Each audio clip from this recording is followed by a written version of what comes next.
I swear, it's like I have a curse. It's like I have a curse or something. Every time I want to record something, every time something gotta fuck up. Every time, never fails. Never fails. I'm honestly about to like delete this shit again. I'm about to delete this fucking channel. Oh my god. Um, but anyways, hopefully no hiccups this time. I just had to re-record this video. That's very common nowadays. But we're gonna be talking about the Cold War Alpha, and then after that, my thoughts on everything as a whole. So right now, I played the Alpha when it came out. As of now, it's obviously gone. It's Tuesday, September 22nd right now, 4:49 to be exact.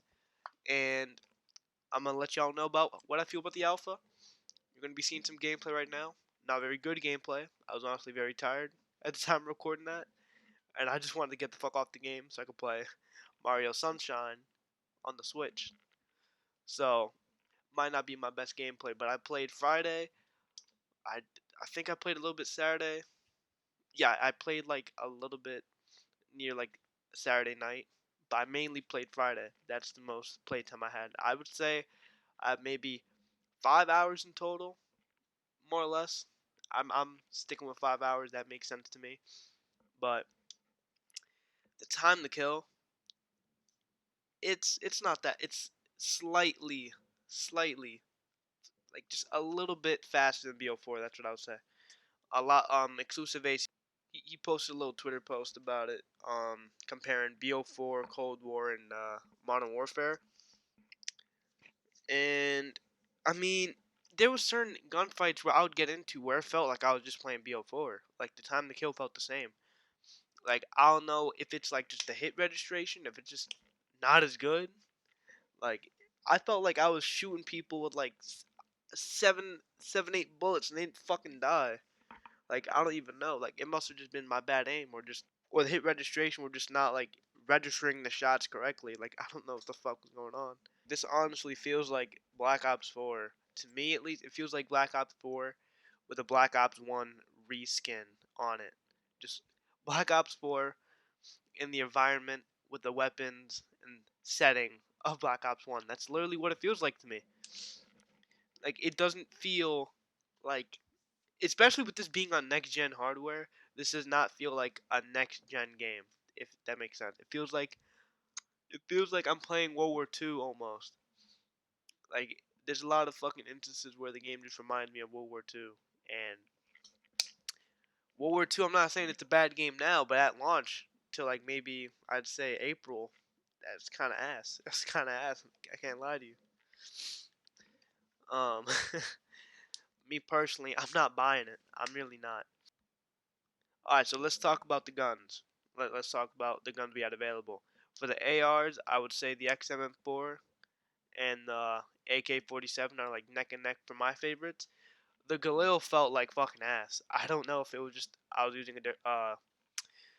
wasn't using a good setup for it. Which here's the thing. So the gunsmith is actually returning. I read leaks from Charlie Intel beforehand in like an article or something like that, where the gunsmith wasn't returning. It was gonna be a hybrid pick 13 system around those lines. Which I'm gonna give you my 2 cents. I personally think that would have still possibly been the case, but with how everyone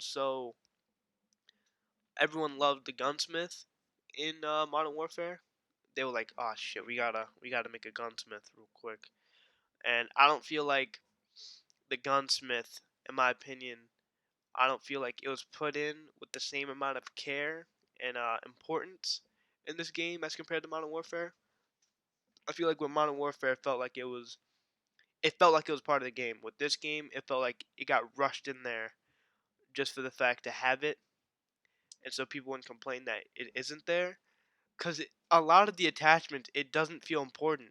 Like the way how the guns work in this game, they feel more stiff and more stat. And even like my friend told me about this, like with Modern Warfare, putting on attachments, even though with the um, let's say like if I'm putting a Merc 4 grip, they tell me the advantages and disadvantages to it, like what it does to my speed, what it does to my recoil control and stuff like that. Like it feels like it matters somewhat in that game. They're not giving you accurate stats. Like we don't know exactly how much reduced recoil, but it felt like it really made a difference. In Cold War, it felt like I could run any gun with like no attachments and I'd be just fine. And whenever I did put attachments, it felt like there was no drawbacks to them at all. Like it felt like it was just everything was gonna be positive, positive, positive, positive, positive. So I don't feel like they put a lot of thought into the gunsmith as compared to Modern Warfare. Like they do show you the exact number percentages of like how much one thing does to a specific attachment, but it doesn't feel like there's any drawbacks to taking a certain amount of attachments.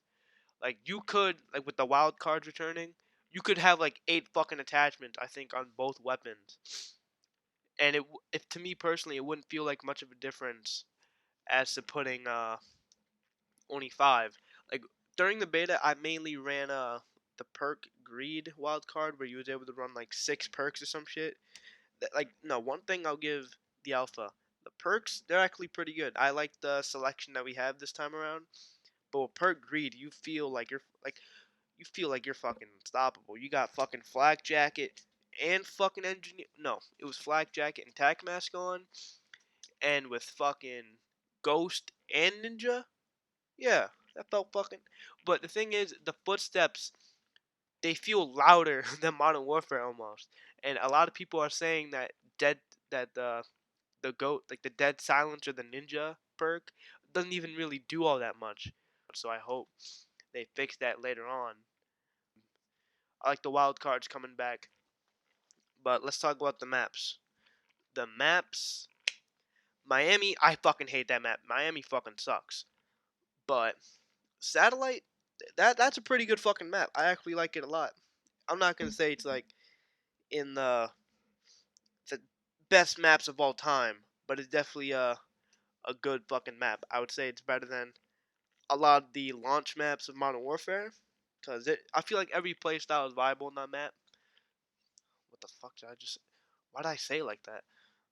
Every playstyle is viable on that map. You could go long range, shoot people from like across the other side. You can rush, do like the right side where all the I don't know how to explain it, but if you played the map and if there's gameplay on this specific video, you'll see what I'm talking about.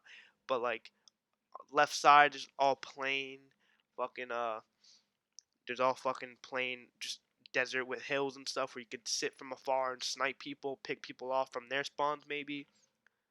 And then there's the other side where there's a little more structure to it all. It's the main satellite area. There's a lot of action to be had there. A lot of SMG and shotgun users can rush and flank through there. There's little trench areas as well. Like I just like the flow of that map. I don't know how to get into it because I'm not really looking at it to really explain what I'm talking about. But Satellite, if you played it and you've seen gameplay of it, it's a good fucking map. And Moscow, I would say, is okay. It's not it's not my favorite, but neither is Miami. Like obviously Satellite is my favorite, but Moscow is okay. Sometimes they just it felt like I was getting killed for no fuck like out of nowhere. Like I would spawn. It felt like Modern Warfare sometimes.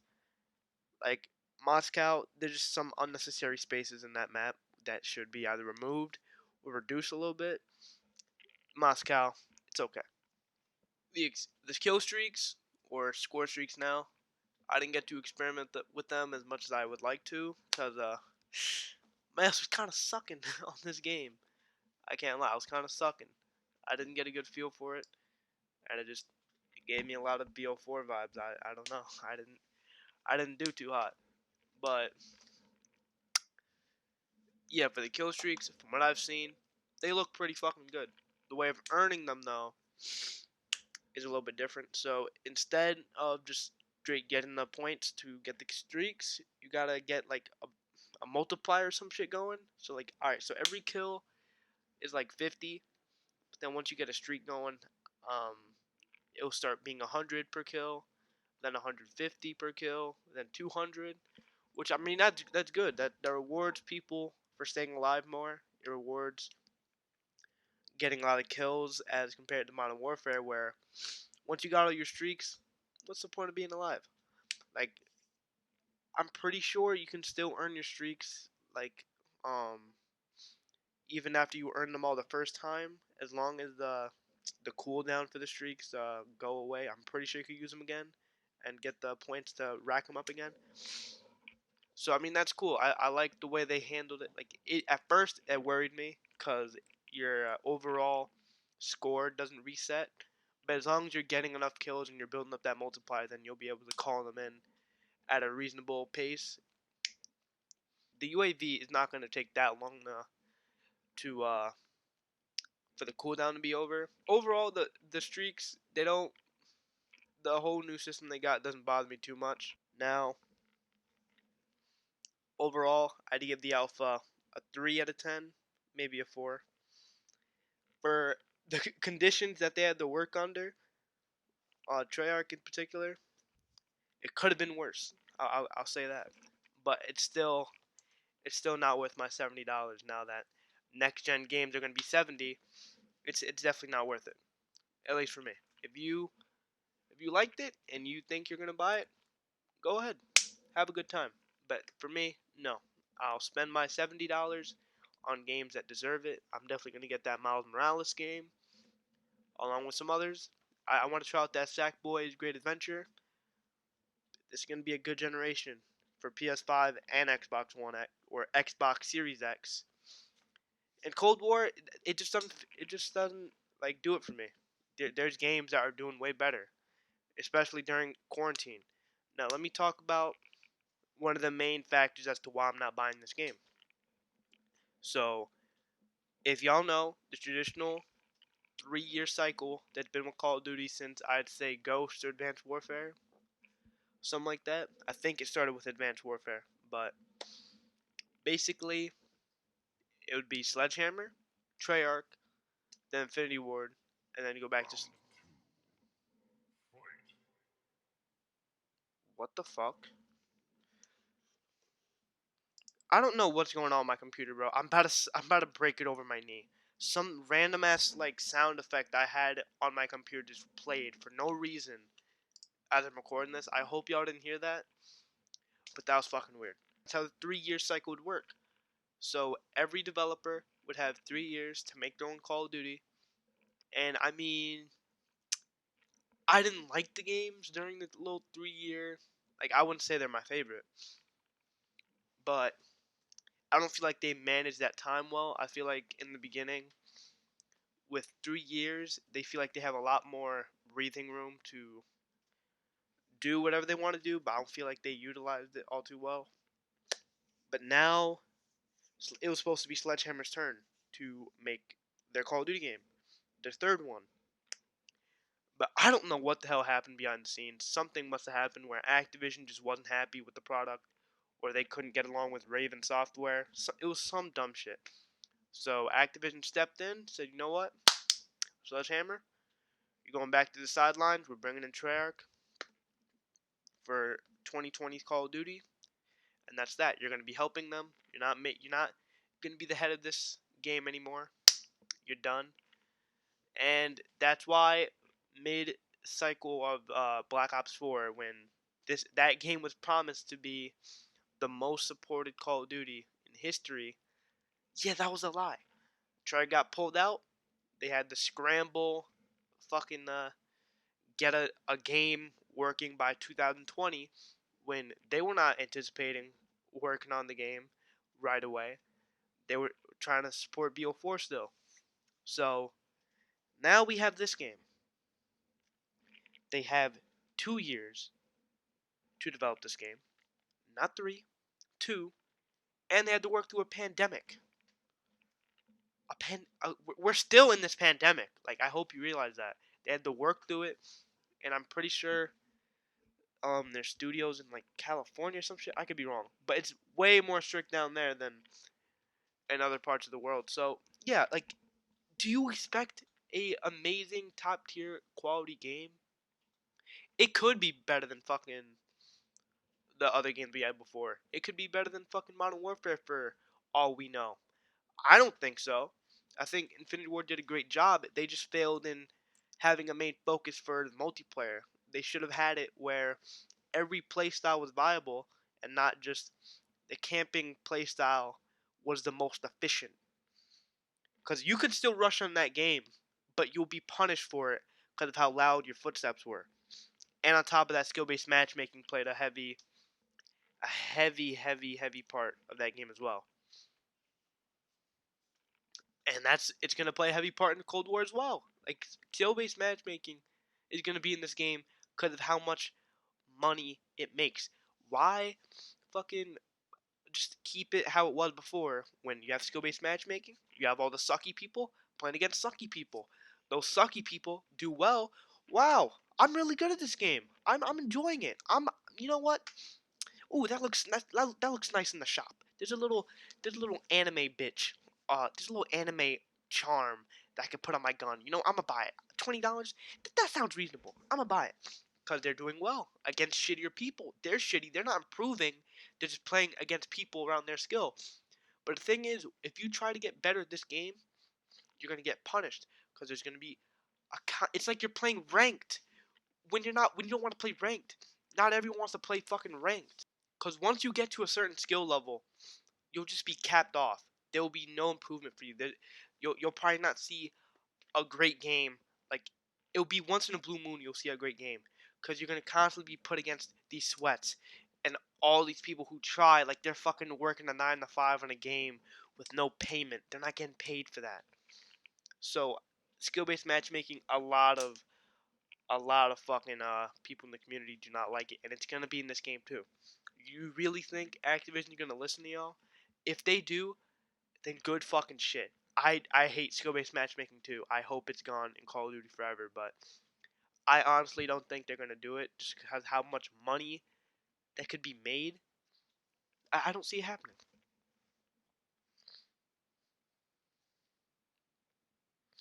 Now zombies, I really could care less about. I have the Zombie Chronicles pack for BO3. I'll be good on zombies for a while.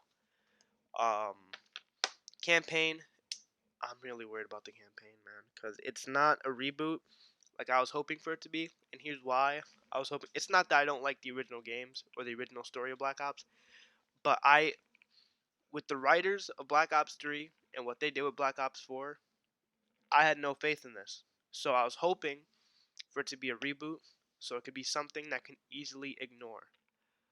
Like I can easily ignore it. That did not happen.